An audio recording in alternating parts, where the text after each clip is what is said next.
Olá, mulheres! Querem tomar um café comigo hoje? Hoje nós vamos ler a quarta parte do terceiro capítulo deste livro. Pense e Enriqueça para Mulheres, da Sharon Lechter e da Fundação Napoleão Hill, tá? O terceiro capítulo fala sobre autossugestão, que é o meio para influenciar a mente subconsciente.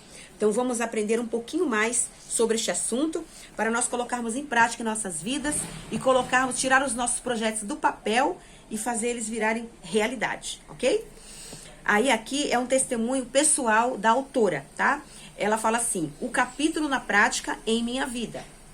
Aí a Sharon diz assim: olhando minha vida em retrospectiva, a autossugestão desempenhou um papel de destaque, mesmo quando, na prática, eu não percebi e não fiz de propósito. Quando eu era criança, toda noite meu pai me perguntava: Sharon, você agregou valor à vida de alguém hoje? Este ritual noturno teve um enorme impacto sobre mim e acredito que seja amplamente responsável por minha dedicação e desejo de servir aos outros. Embora a pergunta de meu pai fosse uma influência importante em mim quando criança, houve muitos outros exemplos do impacto da autossugestão desde então. Foi por eu ter passado um tempo trabalhando com Crystal Dyer Hanson durante um período particularmente estressante de minha vida que sei que sua abordagem de autossugestão funciona. Também vi a autossugestão agir no trabalho de minha vida, o que descrevo a seguir, e sei por mim que se trata de um elemento crítico para o sucesso de qualquer um, especialmente das mulheres. No capítulo sobre fé, compartilhei um momento decisivo de minha vida, aos 26 anos de idade, quando dei um salto com fé e deixei a contabilidade pública para começar a construir negócios, tá? Enquanto lutava para tomar decisões, as decisões importantes, usei o fiel bloquinho amarelo de sempre e anotei os prós e os contras de assumir o novo cargo que me ofereciam. A lista de ambos os lados era comprida, o que aumentou minha frustração. E ao sentar em minha cama para rever a lista, foi como se o poder superior, o próprio Deus, pegasse na minha mão e escrevesse: por que não? De fora a fora, do alto da página. Então perguntei a mim mesma: por que não tentar algo novo? Por que não dar uma chance? Por que não ver aonde esta oportunidade excitante vai levar você, né? Aquelas palavras tornaram-se o princípio orientador da minha vida e uso com frequência como autossugestão. Me ajudam a dar um passo para trás e olhar o cenário mais amplo. Me forçam a sair do meu quadrado, sair do que é confortável e conhecido. Também me forçam a visualizar o que poderia ser. Com muita frequência, você lê ou ouve sobre encontrar o seu porquê? Às vezes, o seu porquê ou desejo ardente está atrás da porta que você tinha medo de abrir. Então, primeiro pergunte a si mesma por que não. Isso pode lhe dar a coragem de dar o salto com fé. Aqui vai uma palavra de advertência que se existe uma resposta convincente para a pergunta por que não. Ouça a sua intuição de todas as formas. Por outro lado, se for ilegal, é melhor não ir adiante. Espero que você esteja sorrindo. Com certeza. Outra técnica de autossugestão que usei e continuo a usar é que me trouxe grande paz e alegria em tempos de estresse e preocupação. Foi compartilhado comigo por uma amiga durante o outro momento decisivo que mencionei no capítulo sobre fé. Quando decidi deixar a companhia, foi um período muito estressante, embora jamais tenha me arrependido da decisão. O processo de saída foi muito doloroso e se arrastou por mais de 18 meses. Uma amiga me mandou um livro chamado The Prayer of Jabez. Esta prece, encontrada em 1 Crônicas, capítulo 4, versículo 10, na versão internacional, foi uma tábua de salvação para mim e ainda recito todo dia, com muito mais frequência em período de estresse, que é assim: abençoa-me, Senhor, aumenta as minhas terras, que a tua mão esteja comigo, guardando-me de males e livrando-me das dores. Essa passagem está, no livro de 1 Crônicas e fala sobre Jabez, a oração de Jabez, ok? Vá lá e leia também que você vai ver que é interessante. A história de Jabez é curtinha, mas você vai ver o impacto que ela tem na nossa vida.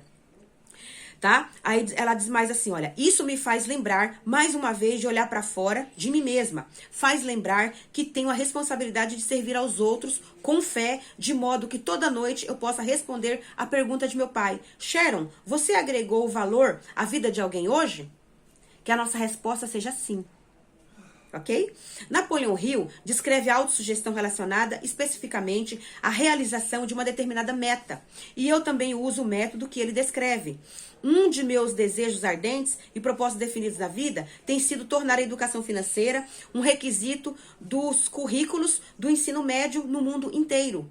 Tenho esta meta sempre presente em tudo o que faço. Atuar no conselho consultivo do presidente e na comissão de cultura financeira, né, da CPA, né, Instituto Americano de Contadores Públicos Certificados. Me proporcionou ter voz em nível nacional. Para concretizar minha meta, enfoquei meu esforço primeiro no nível local e redigir a seguinte meta que leio todos os dias. Olha que interessante. Antes de 2015, verei a educação financeira como uma parte vital nos currículos do ensino médio. Começarei em meu estado de residência, o Arizona, reunindo entidades sem fins lucrativos, líderes comunitários e líderes do governo em um esforço conjunto para aprovar uma legislação sem impacto orçamentário que leve a educação financeira a todos os estudantes do Arizona. Olha que interessante, né? Essa visão dela.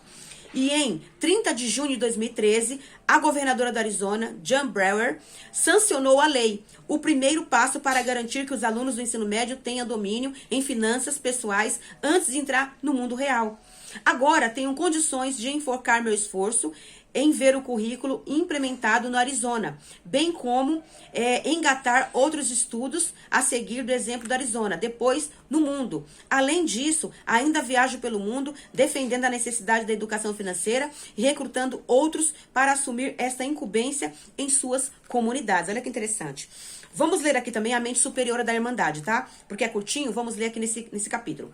A sabedoria de mulheres importantes e bem-sucedidas da autossugestão. Alice Meynell, que nasceu em 1847 e faleceu em 1922, disse assim, ela era poeta inglesa: felicidade não é uma questão de acontecimentos, ela depende das marés mentais. Aí a Catherine Mansfield, que nasceu em 1888 e faleceu em 1923, a mais famosa escritora neozelandesa, olha, da Nova Zelândia, tá?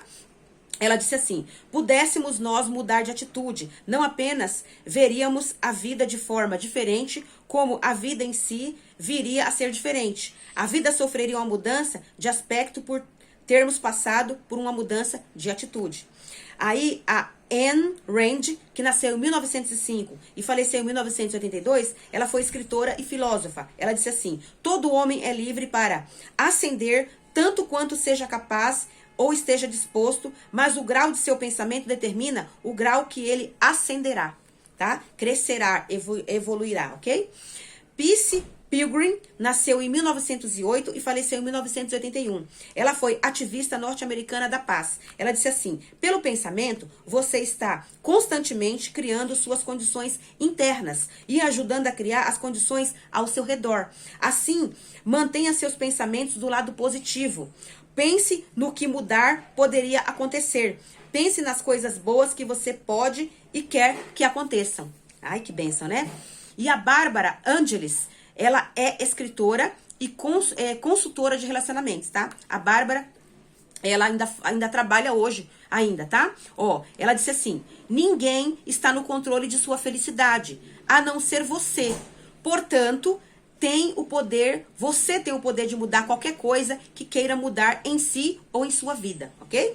Aí aqui a autora disse assim, olha, você reconhece uma mensagem familiar? Você pode mudar sua vida identificando seu desejo ardente, tendo fé em si mesma e praticando a autossugestão.